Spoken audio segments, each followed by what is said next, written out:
오늘 말씀의 제목은 하나님의 전쟁을 하라, 하나님의 전쟁을 하라 라는 제목으로 하나님 말씀 보겠습니다.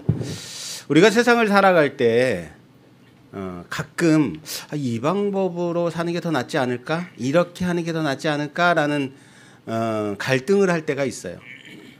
하나님의 말씀대로 살아가기 힘들 때 있죠. 이렇게 하면 손해를 볼 수 있고 이렇게 하는 게 좀 미련해 보일 수 있는데 라는 생각. 여러분들은 신앙과 삶 속에서 무언가를 선택해야 될 때 과연 정말로 신앙을 선택하고 있습니까?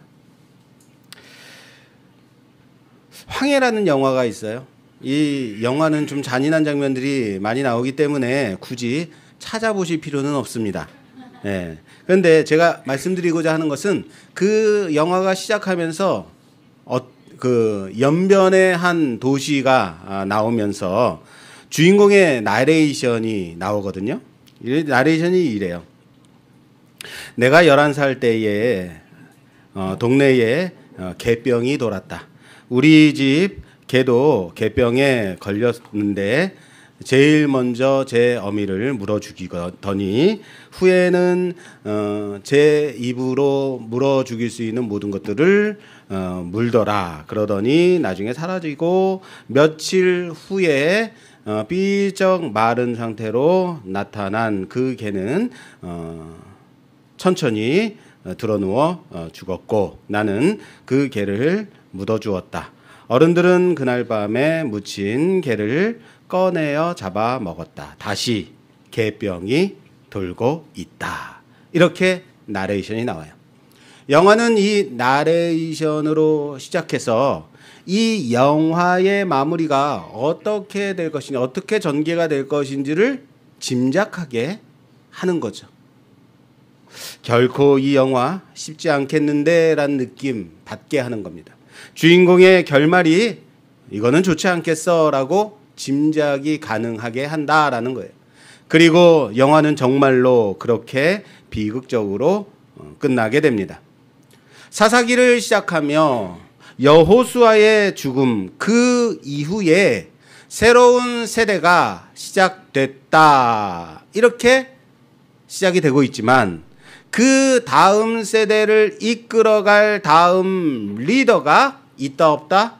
없다. 그러므로 새 시대를 연 힘찬 시작의 모습으로 사사기가 시작되는 것이 아니라 이전 세대와의 끊긴 세대가 하나님을 알지 못하고 어떻게 무너져 가는가를 보여주는 말씀이 사사기의 시작이다라고 말씀드렸습니다. 처음 시작을 통해서 이 사사기가 어떤 분위기로 나아갈지, 어떤 전개를 이끌어갈지, 마무리가 어떻게 되어질 것인지를 우리로 하여금 이미 알려주고 있다. 일종의 나레이션, 앞에 나레이션 같이 그렇게 보여주고 있다라는 겁니다. 여호수아가 죽기 전에 이스라엘을 향하여서 고별 설교를 할 때에 그 말씀을 지난주에 봤지만 다시 한번 좀 찾아보겠습니다. 사사기가 아니네. 여호수아 24장. 사사기라 쓰여 있는데 여호수아 24장 14절에서 15절 말씀이에요. 그러므로 이제는 여호와를 경외하며 온전함과 진실함으로 그를 섬기라. 너희의 조상들이 강 저쪽과 애굽에서 섬기던 신들을 치워버리고 여호와만 섬기라. 만일 여호와를 섬기는 것이 너희에게 좋지 않게 보이거든 너희 조상들이 강 저쪽에서 섬기던 신들이든지 또는 너희가 거주하는 땅에 있는 아모리 족속의 신들이든지 너희가 섬길 자를 오늘 택하라. 오직 나와 내 집은 여호와를 섬기겠노라 하니. 아멘. 너희는 여호와를 경외하고 그만 섬기라 라고 당부하고 있습니다. 마지막 설교기, 고별 설교기 때문에 그렇습니다. 나와 내 집은 여호와만을 섬기겠다라고 말하죠. 그러면서 너희는 누구를 섬길 것인지 선택하라 라고, 너희 눈에 보기에 좋을 그 신을 섬길지 강전편에서 섬겼던 그 신을 섬길지 너희가 선택하라라고 말하고 있습니다. 여러분, 이것이 너희가 좋은 대로 너희 마음대로 해라라는 말로 들리십니까? 그러면 안 돼요. 이것은 네 마음대로 해. 제가 아들한테 야, 네 마음대로 해 하면 아들이 그렇구나, 아빠가 허락했어 라고 생각한다면 이건 잘못 생각하는 거죠. 그거예요. 이거 우리말로 선택하라라는 이 말을 영역하자면, 영어로 번역해서 본다면은 You have no choice 라고 말을 해야 되는 거예요. 무슨 말이에요? 너에게는 선택권이 없다. 이것은 여호와를 섬길 것인지 다른 이방신을 섬길 것인지를 선택하라는 말이 아니라는 겁니다. 너희에게는 선택권이 있다 없다? 없다. 너희는 여호와 하나님밖에 없다라는 겁니다. 여호와 하나님 외에 다른 신이 없으니 선택의 여지가 없다라는 말인 것입니다. 자식한테 너 공부할래? 하지 않을래? 라고 물어보는 것.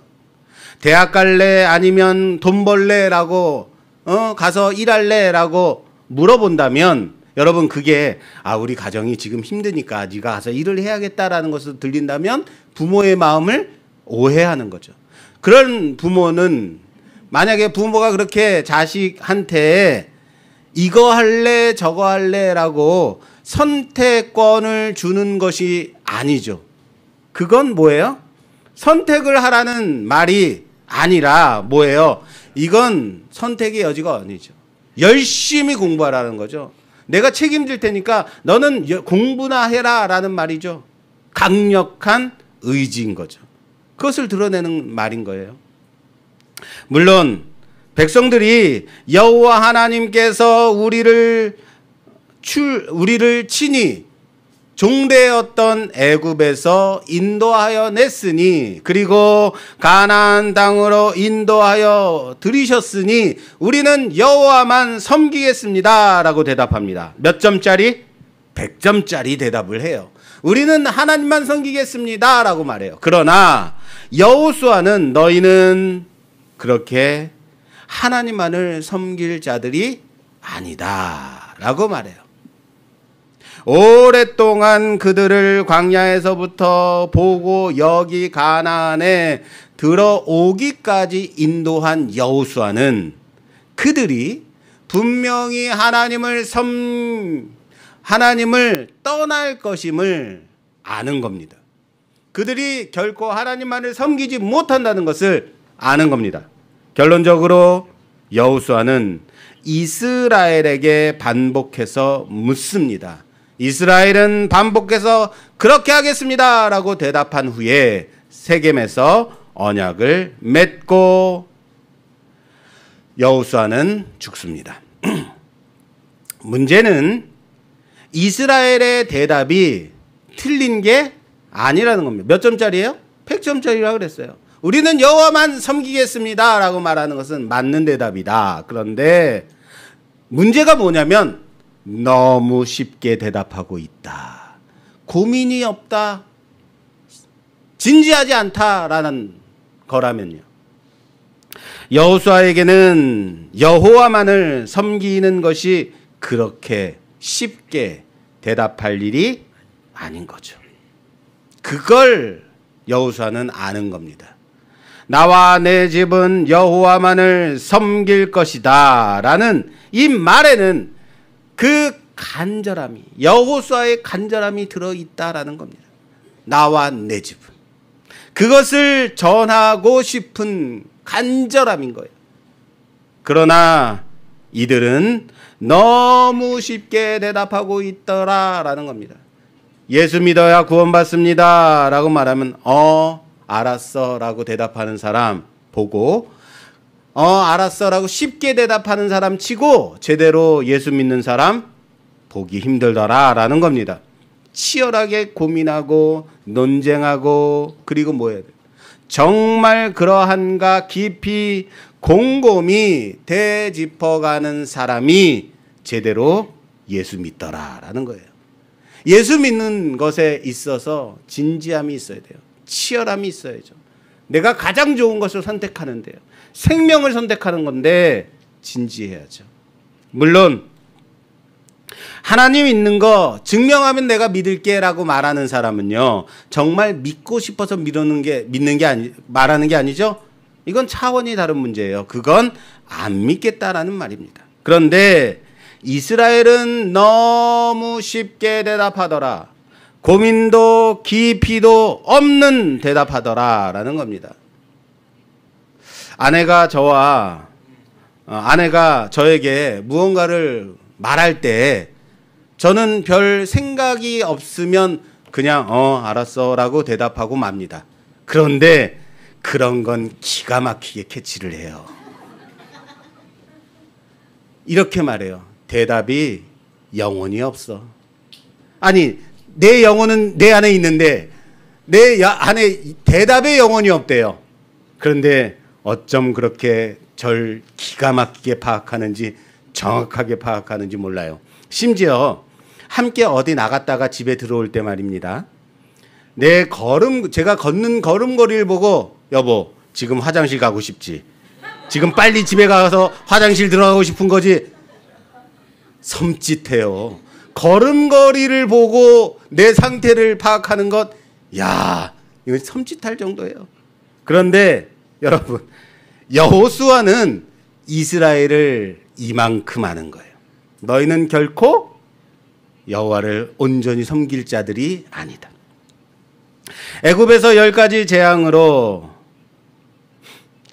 출애굽시키고 광야에서 구름 기둥과 불 기둥으로 인도한 하나님을 경험한 이스라엘입니다. 그럼에도 불구하고 왜 이스라엘은 가나안에 들어와 하나님을 떠나게 되었을까요? 왜 하나님만을 섬기지 못했을까요? 왜 그랬을까요, 도대체? 광야에서는 이것저것 떠돌아다니면서 유목생활, 방랑생활을 하죠. 그런 이스라엘에게는 하나님 외에 다른 신이, 의지할 다른 신이 없었죠. 그것밖에 없었던 거예요. 선택의 여지가 없었다. 그러나 가나안에 들어와 농경 생활을 시작하게 되는 거죠. 이젠 정착 생활을 하게 됐죠. 이미 그 땅에서 농경 생활을 하고 있던 그 땅의 원주민들이 섬기는 신들을 보는 거죠. 그들에게 그리고 배우기 시작하게 되는 거죠. 이런 겁니다. 비를 내리는 신, 결실하게 하는 신, 농사를 잘 짓기 위해서는 그 땅의 방식을 배워야만 해라고 말한다면 그런 거 아닐까요? 농사에 대해서 이스라엘이 알았을까요? 몰랐을까요? 몰랐죠. 아무것도 모르는 그들이 농사를 시작할 때는, 정착 생활을 시작하게 될 때는 먼저 하늘에 제사를 드리고 올해도 충분한 비와 결실을 달라고 하늘의 신에게, 비의 신에게, 땅의 신에게 각각 제사를 드려야 해라고 말한다면, 그런가? 농사는 그렇게 짓는 거구나라고 생각될 수 있단 말이에요. 광야에서 하나님을 경험한 이스라엘이 가나안에 들어와 보니까 여기의 신들도 괜찮아 보이더라. 여기의 신들 꽤 괜찮아 보이는데, 여기 신 참 뭔가 해줄 만한 것 같은데 라고 보인다면, 여기 가나안에 들어왔으니 여기 가나안의 신을 섬겨야 잘 살 것 같다면요. 이스라엘에게 하나님을 섬기는 것이 가나안의 신 바알 아세라를 섬기는 것과 같은 것이라고, 다를 것 없다고 생각된다면요. 이젠 여호와를 섬기는 것이 기분 나면 섬기고 기분 나쁘면 버리게 되는 그런 것이 되어버릴 수 있다는 겁니다. 무슨 말인지 아시겠어요? 여러분, 신앙이 그것밖에 안 되는 건가요? 내가 기분이 좋으면 예배 나오고, 기분 나쁘면 안 나오고, 나 상처받았어 예배를 포기하고, 나 누구 때문에 기분 나빠 하고 주의를 포기하고, 이런 우리랑 어때요? 비슷하지 않나요? 저기 가면 더 내 사업이 잘 될 것 같아. 저 종교 믿으면 많은 거를 지원해 준대 라고 하면 얼마든지 넘어갈 수 있는 것. 요즘 세대 아닌가요? 이스라엘이 보기에 하나님의 뜻대로 살기보다 세상의 방법으로 사는 게 좋아 보인다면 이들은 얼마든지 하나님을 버리고 가나안의 신들을 따라 그들의 신을 섬길 수 있게 되는 것. 문제는 그것이 농사의 기술, 정착의 기술이 아닌 신앙의 영역까지를 포함하게 될 때 문제가 되는 겁니다. 다른 말로 할까요? 인생에서 성공하기 위해서는 열심히 공부하고 기술도 습득해야 되고 성실하게 준비해야 돼로 가는 것만이 아니라 공무원에게 뇌물도 줘야 되고 좋은 날 잡아서 개업을 해야 되고 손 없는 날 잡아서 이사해야 되고 부정 타지 말라고 뭐도 해야 돼? 고시래도 해야 되고, 예, 고시래라는 말이 안 나와서 감사합니다. 예. 성공하고 그래야 성공하고 장사도 잘 되고 영업도 잘 되고 그래야 되는 거야 라고 말한다면 아 그런가? 좋은 게 좋은 거라고 그런 거보다 라고 하게 되지 않을까요? 여러분, 성공하는 것에만 목적을 두게 되면 얼마든지 그럴 수 있더라 라는 겁니다. 우리가 세상을 살아갈 때에 세상의 방식을 배워서 살게 되면 얼마든지 하나님을 버리고 세상의 방식대로 살게 되더라.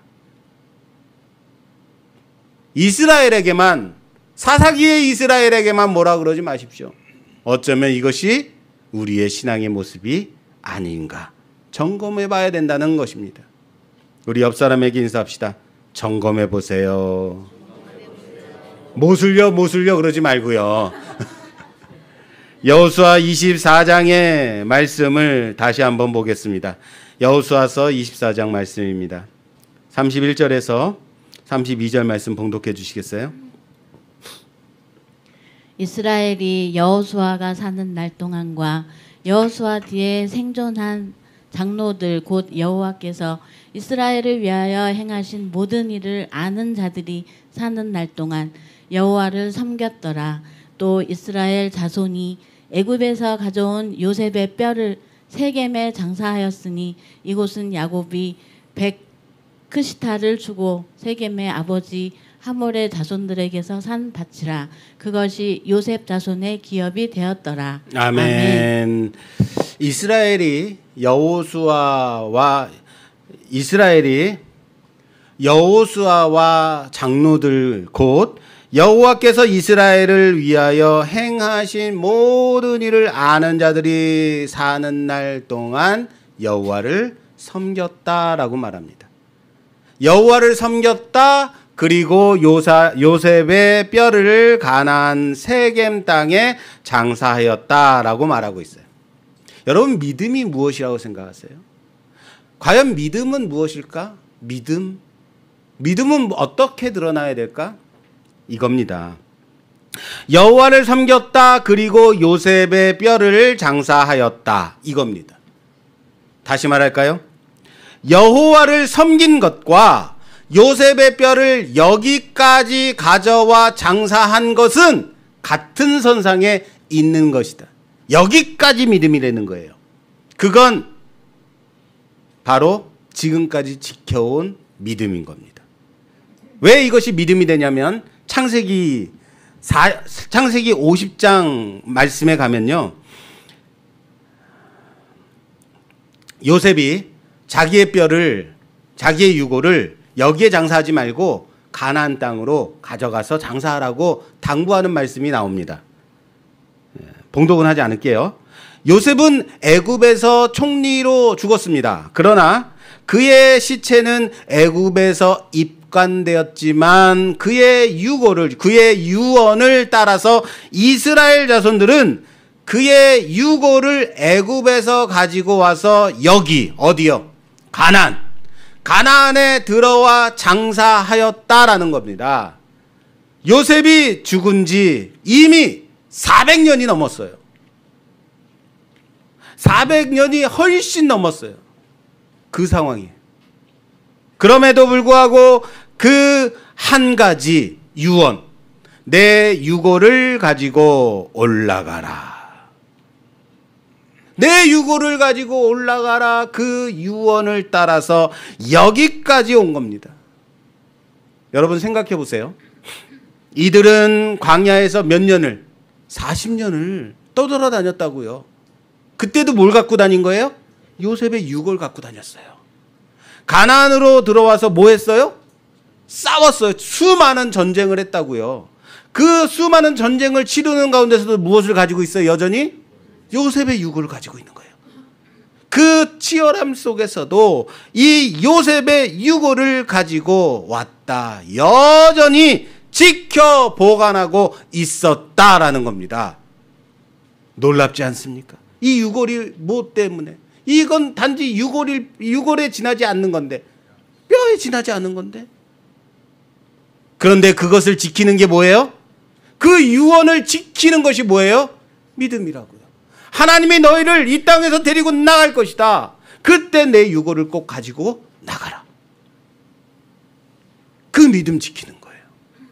요셉은 분명히 하나님이 너희를 이곳 애굽에서 인도하여 내어 가나안으로 들여보내실 것, 그것을 말하였습니다. 그리고 자신의 유고를 가져갈 것을 명령합니다. 그는 하나님이 자신들을 이끌어 내실 뿐만 아니라 그곳에 들여보내 주실 분이심을 분명히 믿고 있었다. 그것이 바로 뭐라고요? 믿음이라고요. 하나님은 이 땅으로 들여보내실 분이시다.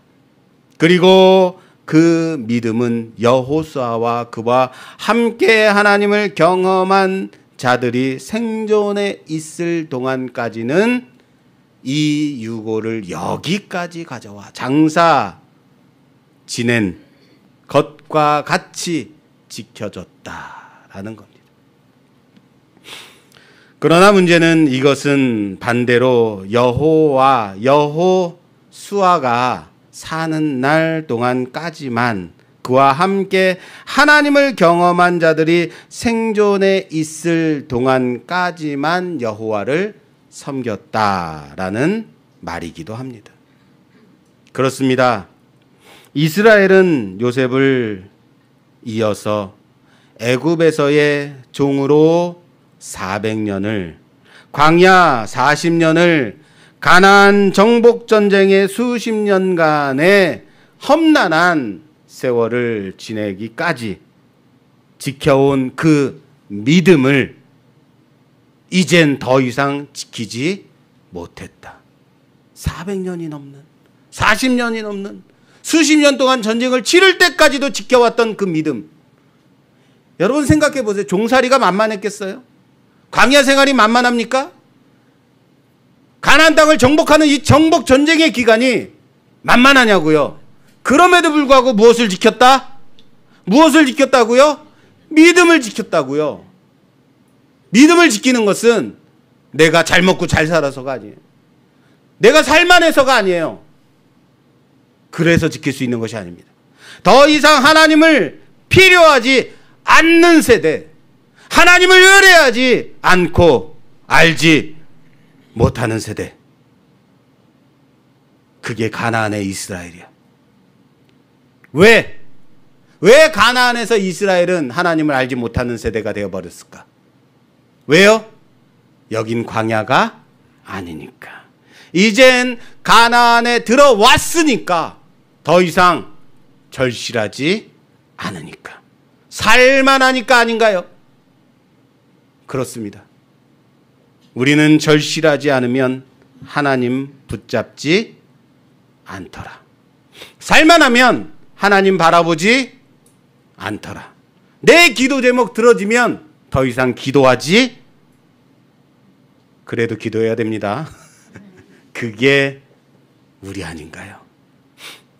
그럼에도 불구하고 하나님은 여전히 그들을 가운데 일하신다는 사실을 믿으시길 바랍니다. 구원의 역사를 이어가시고 만들어 가심을 믿으시길 바랍니다. 그것이 바로 사사기입니다.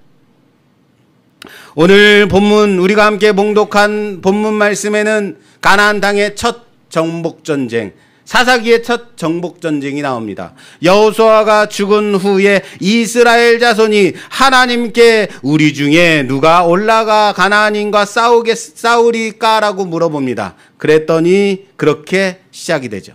볼까요? 자, 2절에서, 사사기 1장 2절에서 3절 말씀 봉독해 주세요. 2절에서 3절.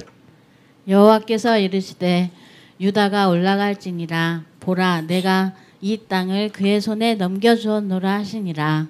유다가 그의 형제 시므온에게 이르되 내가 제비 뽑아 얻은 땅에 나와 함께 올라가서 가나안 족속과 싸우자. 그리하면 나도 내가 제비 뽑아 얻은 땅에 함께 가리라 하니 이에 시므온이 그와 함께 가니라. 아멘. 그 어느 순간 갑자기 올림픽을 하고 있더라고요. 올림픽에서 금메달도 따고 좋은 소식도 많이 들려지고 있습니다. 88 올림픽 때 양궁이 올림픽 공식 경기가 되었다고 합니다. 그 이후로 양궁은 대한민국의 어쩌면 노다지와 같은 종목이 되었다라고 말해도 과언이 아닙니다. 한 번도 메달을 놓친 적이 없대요, 지금까지.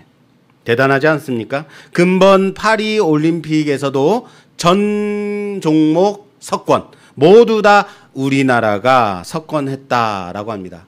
6개의 메달. 그래서 누리꾼들이 이렇게 말해요. 양궁에 대해서 이와 같이 말을 하는데요. 올림픽은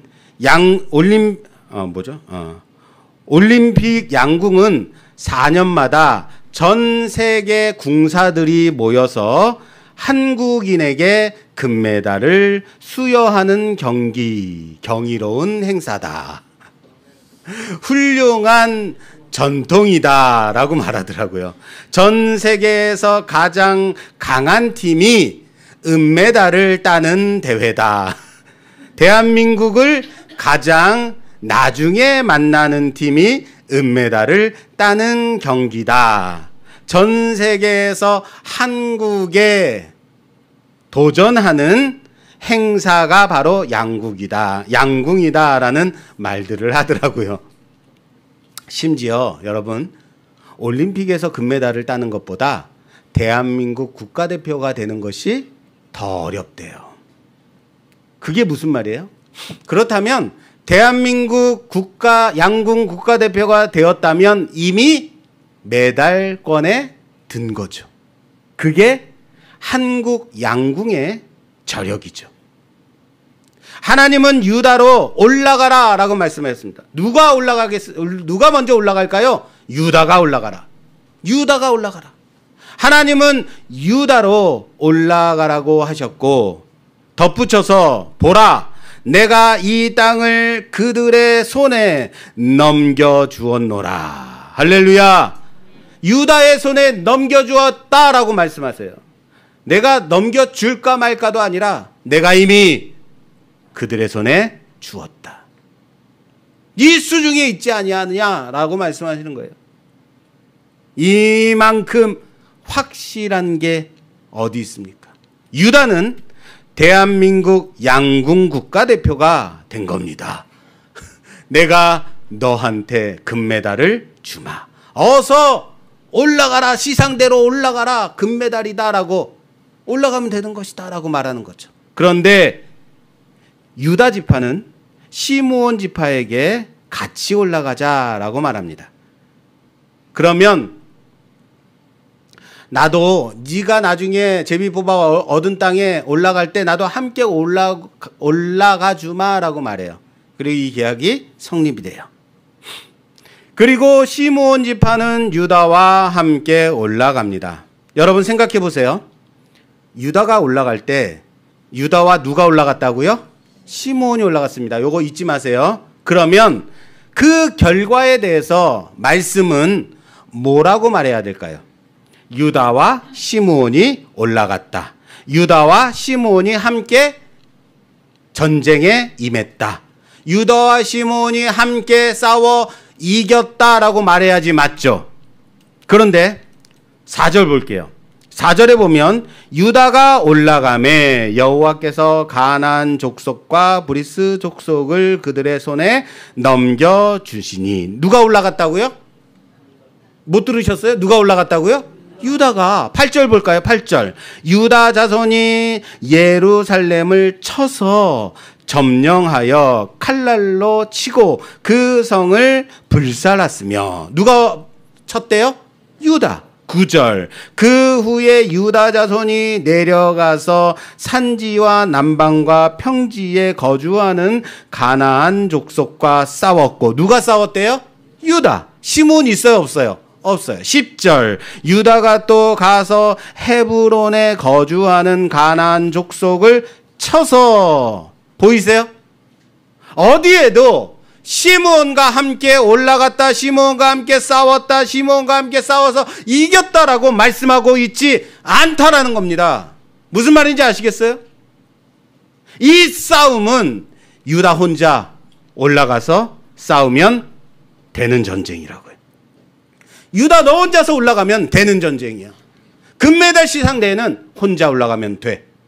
물론 이스라엘 12지파가 제비 뽑아 차지한 그 땅의 지도를 보게 되면 남방에 유다가 있고 그 가운데 시므온 지파가 있어요. 그래서 함께 있으니까 시므온더러 함께 가자라고 말했을 가능성이 있기는 합니다. 그러나 굳이 그럴 필요가 있다 없다? 없다. 그럴 필요가 없는 하나님이 함께 하시는 전쟁이다. 따라서 합시다. 유다는 하나님이 함께 하시는 전쟁이었다. 하나님의 전쟁은 하나님의 방법대로 하면 되는 겁니다. 누구의 어떤 방법으로 하면 된다고요? 하나님의 방법대로. 옆 사람과 인사합시다. 하나님의 방법대로 하십시오. 이스라엘은 그렇게 하나님의 방식대로 하나님의 전쟁을 치르면 되었습니다. 그런데 여러분들 제가 이렇게 말씀드리면 그렇게 하지 않았다는 얘기구나 라고 짐작이 됐죠. 맞습니다. 이스라엘은 하나님의 전쟁을 치르지 않았다라는 거예요. 그렇다면 가나안 전쟁은 가나안 전쟁을 그들은 어떻게 치렀을까? 어떻게 치렀다는 얘기예요? 오늘 본문에서는 아도니 베색을 유다가 잡는 사건이 나옵니다. 아도니 베색이라고 돼 있는데 아도니 베색은 베색의 왕을 가리키는 호칭이라고 합니다. 여러분 애굽의 왕을 뭐라고 불러요? 바로 그겁니다. 바로. 그랄 왕을 뭐라고 불러요? 여기서 이거 다음 내년도에 저기 성경 퀴즈 돼. 그랄 왕은 아비멜렉이라고 부르듯이 베색의 왕을 아도니 베색이라고 부른다고 합니다. 자, 말씀 볼게요. 오늘 본문 말씀 5절에서 7절 말씀. 5절에서 7절 말씀.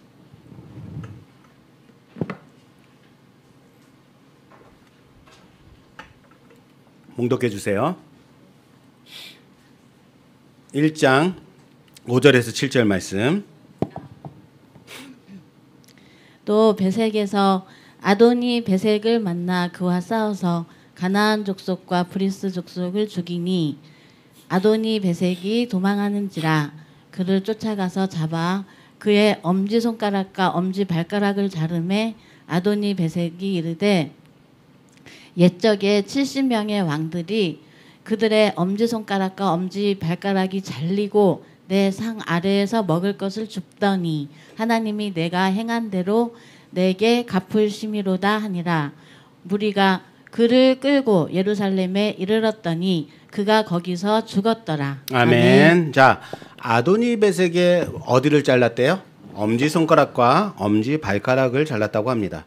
여러분, 엄지손가락 왜 자르겠어요? 엄지손가락 자르면 칼을 잡을 수가 없어요. 싸울 수가 없게 되는 거예요. 엄지발가락을 자르면 균형을 잡지 못합니다. 그래서 달릴 수가 없답니다. 도망할 수 없는 겁니다. 무장 해제시켜 버리는 거죠. 그런데 상대국 왕에게 이렇게 행하는 것이 하나님께서 이스라엘에게 명령하신 전쟁의 방식이었을까요? 이렇게 하나님이 하라고 그랬을까요? 그러면 이렇게 자르는 것은 어디의 방식이겠어요? 엄지손가락과 엄지발가락을 자르는 방식이 아도니베섹이 고백하잖아요. 가나안 전쟁의 방식이라는 겁니다. 7절에 보니까 아도니베섹이 이르되 옛적에 70명의 왕들이 그들의 엄지손가락과 엄지발가락이 잘리고 내 상 아래에서 먹을 것을 줍더니 하나님이 내가 행한 대로 내게 갚으심이로다 라고 말하죠. 자신이 그렇게 했다는 거예요. 몇 명이나? 70명의 왕들을요. 70명의 상대국 왕들의 엄지손가락과 엄지발가락을 잘랐고 라고 말하는, 이것을 통해서 아도니베섹의 그 힘과 권력이 어땠다는 거예요? 어마어마했다는 거예요. 70명의 왕들을 그렇게까지 했으니까 대단한 왕인 거죠. 그런 왕까지도 유다는 가서 잡았습니다. 그렇게 잡아왔어요. 그런데 엄지손가락과 엄지발가락을 잘랐다는 건 뭐예요? 아도니베섹이 한 짓대로 유다도 보고 한 거죠. 하나님이 그들을 유다에게 주셨기 때문에 유다가 아도니베섹을 잡을 수 있었지만 그 전쟁의 방식은 하나님께서 명령하신 하나님의 전쟁의 방식이 아니었더라. 가나안에서 본대로 치른 전쟁의 방식이었다 라는 겁니다. 이게 사사기의 첫 번째 전쟁에서 말씀하고 있는 거죠. 첫 번째 전쟁이. 하나님의 전쟁 방식은 무엇입니까? 그들을 진멸하라. 그들과 어떠한 언약도 맺지 말아라. 그들의 산당을 무너뜨려라.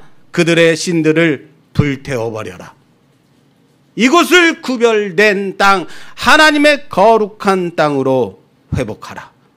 이 전쟁이어야 하는 겁니다. 그런데 이미 이스라엘은 가나안 방식에 익숙해져 있고 가나안 방식을 배웠고 그것에 물들어 있더라. 그게 아도니베섹과의 전쟁입니다. 여기서도 마찬가지로 하나님은 유다로 그곳을 차지하게 하셨습니다. 100% 완전 정복하게 하신 겁니다. 하나님이 하실 모든 일을 해 주셨습니다. 아도니베섹은 예루살렘으로 끌려가서 거기서 죽었습니다. 이 말은 예루살렘을 차지했다, 차지하지 못했다? 차지했다. 예루살렘에서 죽었으니까요. 그런데 말씀 볼게요. 마지막 19절에서 1장 19절에서 21절까지 잘 보세요. 여호와께서 유다와 함께 계셨으므로 그가 산지 주민을 쫓아내었으나 골짜기의 주민들은 철병거가 있으므로 그들을 쫓아내지 못하였으며 그들이 모세가 명령한 대로 헤브론을 갈렙에게 주었더니 그가 거기서 안악의 세 아들을 쫓아내었고 베냐민 자손이 예루살렘에 거주하니 여부스 족속을 쫓아내지 못하였으므로 여부스 족속이 베냐민 자손과 함께 오늘까지 예루살렘에 거주하니라. 아멘. 산지 주민은 쫓아내었으나 골짜기의 주민들은 왜 쫓아내지 못했대요? 철병거가 있어서 쫓아내지 못했대요. 그 엄청난 세력을 가진 아도니 베섹도 물리쳤는데 고작 골짜기의 주민들은 철병거가 있다는 것 때문에 쫓아내지 못했다? 이상하지 않습니까? 갈렙은 헤브론에서 아낙의 세 아들들을 죽였다고 합니다. 아낙 족속 뭐예요? 거인족이에요. 거인족 속 세 족속을 진멸시킨 거예요. 대단하지 않습니까? 그런데 베냐민 족속은 예루살렘에 거주하는 여부스 족속을 쫓아내지 못했다라고 말합니다. 그래서 여부스 족속이 오늘까지 베냐민 족속과 함께 거주하게 되었다. 예루살렘이 어디입니까? 이스라엘의 중심 수도 아닙니까? 후에 이곳에 성전이 건축되고 성전이 건축되는 곳 예루살렘 아닙니까? 분명 하나님은 유다에게 그곳을 차지하라라고 말씀하셨고 잡혀온 아도니베섹은 예루살렘에서 죽었다고요. 그러나 그럼에도 불구하고 예루살렘에 거주하는 여부스 족속은 쫓아내지 못했다라고 말씀하고 있어요. 무슨 말인지 이해가 되세요? 이 여부스 족속이 거하는 예루살렘은 높은 산지에 있는 마치 산성과 요새와 같은 곳인 거예요. 그래서 이스라엘은 예루살렘의 평지는 차지했지만 높은 곳에 있는 산지는 차지하지 못했다라고 말씀하고 있는 겁니다. 그리고 이곳은 나중에 한참 후에 다윗 왕 때에 가서야 다윗에 의해 점령됩니다. 그곳에 다윗성을 짓습니다. 언제 이것이 점령이 된다고요? 다윗 때 가서. 그때까지는 여부스 족속이 차지하고 있게 되었다. 하나님은 하나님의 전쟁을 하라고 말씀하십니다. 가서 차지하라. 내가 그 땅을 너희에게 주노라. 가서 차지하라. 그러면 차지하게 될 것이다. 다른 여지가 없습니다.